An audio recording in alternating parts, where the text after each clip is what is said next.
after July 1st, I'm heading out west. It is now confirmed that I'll be moving out west. But before I move and settle somewhere, we're gonna have a little adventure. We're climbing Mount Rainier. That's right, we're climbing Mount Rainier. That's the plan. As of right now, it's the plan. We're gonna drive all the way to Washington and climb Mount Rainier and run a lot of base mileage and really just kind of enjoy, you know, traveling again. It's something I always wanted to do, and now I'm gonna do it. I'm gonna do it, and I'm gonna stop at a couple national parks. And at those national parks, I'm gonna take some pictures, climb some mountains. It's been something I always wanted to do, was just to see the world. And saving up the money, working construction, and then that's it for New York. It's gonna be quite an interesting experience, but you know, I got used to living outside a lot.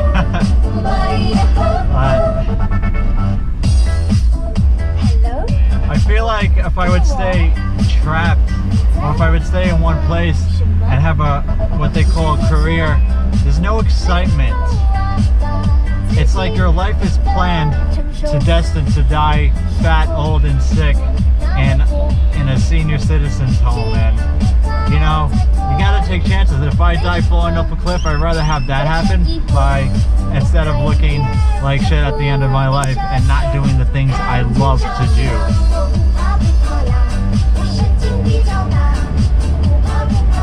So, the human minds, Christopher Class said, evolves with new experiences, danger, excitement. And that's why I'm gonna live my life. I've heard old elders, the elders say to me, and they never regretted what they've done in life, and you know, life flew on for them, but they always regretted what they haven't done in life. They regretted that more than the mistakes they made in their regular lives, because in general, the mistakes they made, they learned to progress through that. But the things they never tried and never got their feet wet in, just about everybody regrets not trying those things. You can't be afraid in this world. You have to be fearless.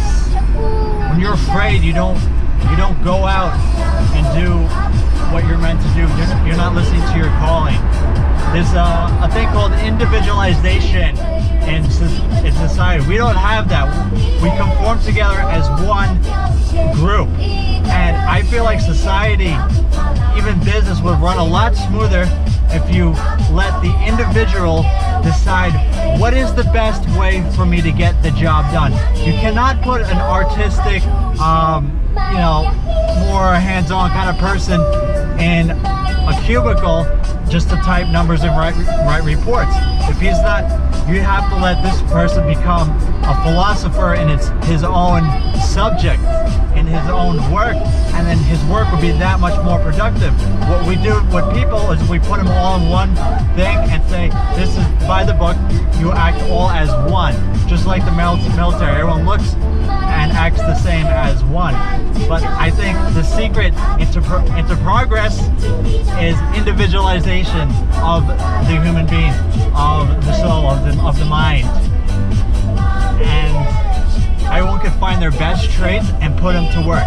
We don't really do that, and that's why I'm leaving society, because I'm going to put my own good traits to work and do what the heck I want to do. Gotcha. And this guy's doing it right. He's they're always doing the waters, the Gatorades. Well, I mean, I don't know if he wants to do that, but maybe he does. You never know.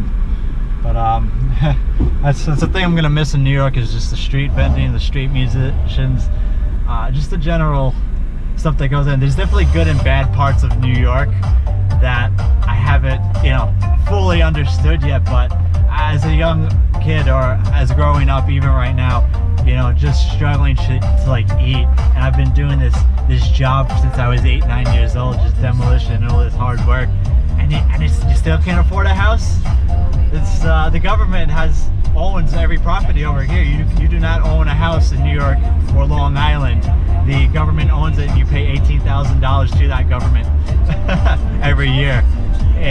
So you're like slave to work. And if your job doesn't pay enough, you don't own those certain houses. Well, you don't live in those certain houses because you can't afford $18,000 a year just to live somewhere. And it's what many don't believe. It's not how hard you work that makes success, it's what you do for work. Obviously, a CEO of a business is going to make a lot more money than me building up his buildings, I'll tell you that. And I'm working for someone else's success. Most of us are working at McDonald's, working at the Walmart, working for other people's success. Do you want just their success so they can control you, or do you want your own success? Do you want your own life to be sweet, fruitful, and free? Sweet, fruitful, and free. A mystery every time, a new experience, a way to grow and evolve your brain to become not from a child to an adult, from a puppy to a dog, from a calf to a fully grown cow. Right? I wake up every day and I say, all right, what is one thing I got to improve on myself? What is the one thing I got to do? And I think, say I needed to improve on this aspect of my life. I needed to spell better so I could fill out a job application, or I needed to improve on my running so I could get a sponsorship, or so I would win the next race and get paid at the end of the day just to keep going. And we strive for all these goals in life, but what is your real goal? Many would say it's just to make money and be on the top of the world, but when we're always fighting, we're always competing against each other, we never learn to work with one another. Once again, we treat everybody as, in each corporation treats the whole group as one, competing against another group, while we could all just learn to work together. Think about how many electrical companies we have. Why don't we have one company for all that in one area where everyone is individualized, works together, makes an equal amount of pay for the most part? I mean, or at least everyone should have a part where they could afford to live in a house or buy groceries and food and not have to do extra work for no apparent reason. We don't have that. What is the goal for you at the end of the day? What is the goal that you're striving for? And those who think it's just money, I'm sorry, but you have something might be lost in your mindset. I think the goal should be more like happiness. And well, money I don't think could buy happiness. It could buy food, yeah. It could buy plane tickets to Philippines and Filipino women, I guess. And yeah, that in turn can give you happiness, but like, what is the actual thing that's giving you happiness? I think it's the relationship with a cute girl or something like that. And you don't need millions of dollars to go fly over to the Philippines. I went to go spend time in China for a little bit, booked a $700 ticket, you know, got there, and that's all you needed. Save $1,000. You know, it's pretty easy to save $1,000, I would say. You know, if you're you know, being very simple, paying cheaper rent and budgeting your time. I like to budget my money where I don't spend things on materialistic things, materialized possession. I like to spend the money on the things I need, which will be food, which will be travel to where I need to go. Because of course, once again, I want to see the world. I'll pay the gas, and that comes down to a certain budget where you're not really needing to work full time, or at least full time all the time. As of right now, I feel like it's full time what I'm doing. It certainly don't feel like that. I have the schedule of waking up at 6 a.m. to run 15 miles and then work during the day, and then another 10 miles in the afternoon, or so, you know, 20-25 miles a day. But I work it in. I made a schedule, order. Self-discipline is another thing where you gotta teach yourself. Is like, if you want to work towards your goals, you gotta understand you're gonna need a job every once in a while. but don't get so caught up in that job where it's deteriorating from your main goal. For me, that's going to be a professional athlete. That's number one, professional. That's my main goal.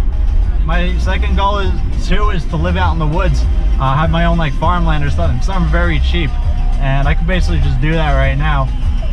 That's all I want. Very simple. And third goal, I think a lot of people may share this experience that third goal may be a relationship goal. And you know, it's been really hard. I had one girlfriend in China, and that was about it. Never really connected with anybody around in New York.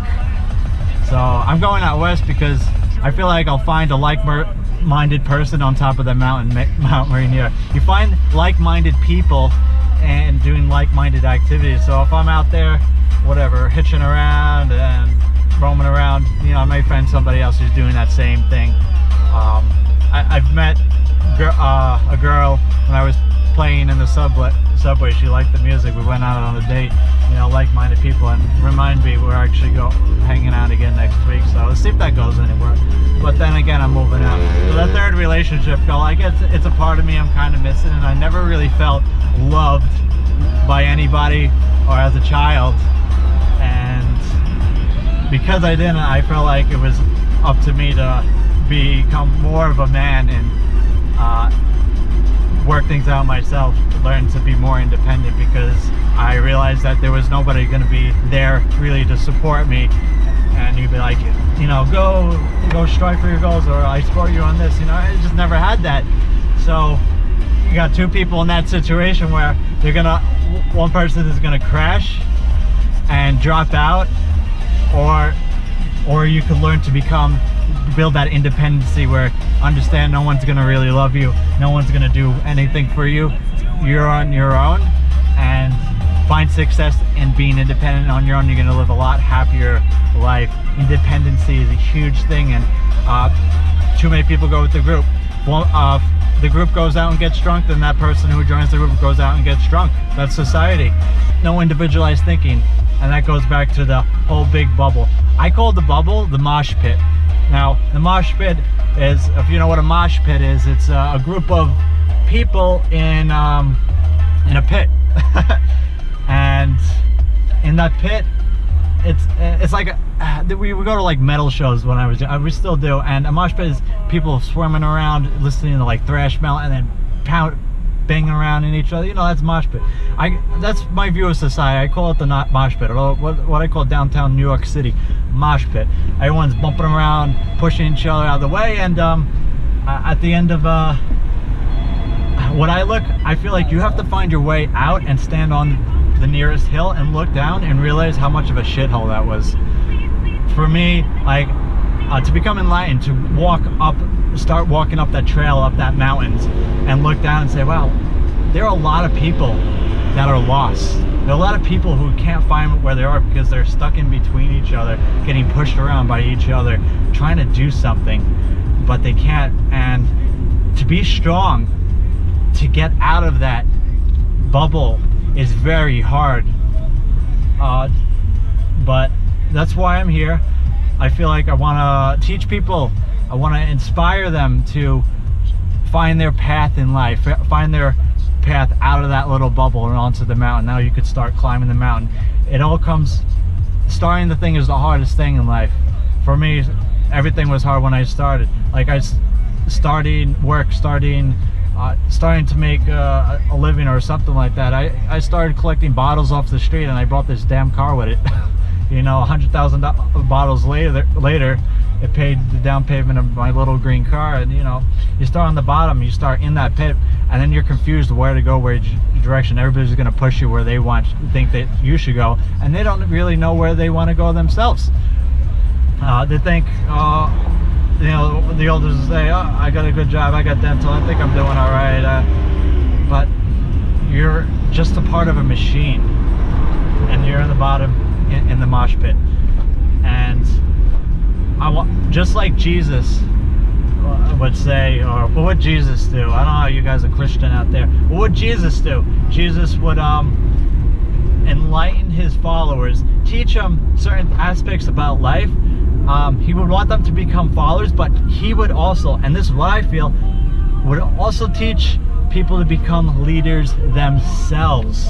That is a huge key in progressing. To become a leader in your own self, you have to become individualized. You have to know what the fuck you're doing every day. You have to know what is your purpose, what is in your body, what has to become brought out to the world. That's how you could become a leader, to guide your followers up the mountain, not just to teach them to follow the path up the mountain to their goals in life, but to teach them to become leaders so they could lead the other younger generation up the mountain as well, and not keep them in the mosh pit. A lot of big corporations, I always bring this up, they do not, I repeat, they do not teach their followers, aka workers, to grow and progress. They just teach them to, you're doing this today, you do the numbers, you write the reports, that's your job, that's it. They don't teach them to grow and progress in their work, to evolve and become more of something, because they know if all their workers become more independent thinkers, they may not want to work for them anymore. They may not want to work for them anymore, because now now the workers realize, oh hey, I could start my own business. I don't have to work for this electric company. I'll start some solar power or wind power or some alternative energy kind of thing. Because now you're starting to think, folks. Now you're starting to think. And when you start thinking, the pressure kind of comes off of you. You feel happy, you feel more enlightened. That is the word, enlightened. And that's all you have to do is become enlightened. Once you start to grow, you lead your followers, teach them to be followers of you, and you will all, once again, each independent thinker will once again come together as a whole. So you can't just start as a whole right from the beginning. You have to independency first, and then start to bring everything together, where everybody has a part, everybody has a deed in society. And that's my story. God bless. Now back in Brooklyn over here. Ci vediamo sulla Coyote Loco Show in Brooklyn, New York, New York città. It's what they say. Fuck cops. I hate them. I hope they die. I hate cops. If just have the badge in these days.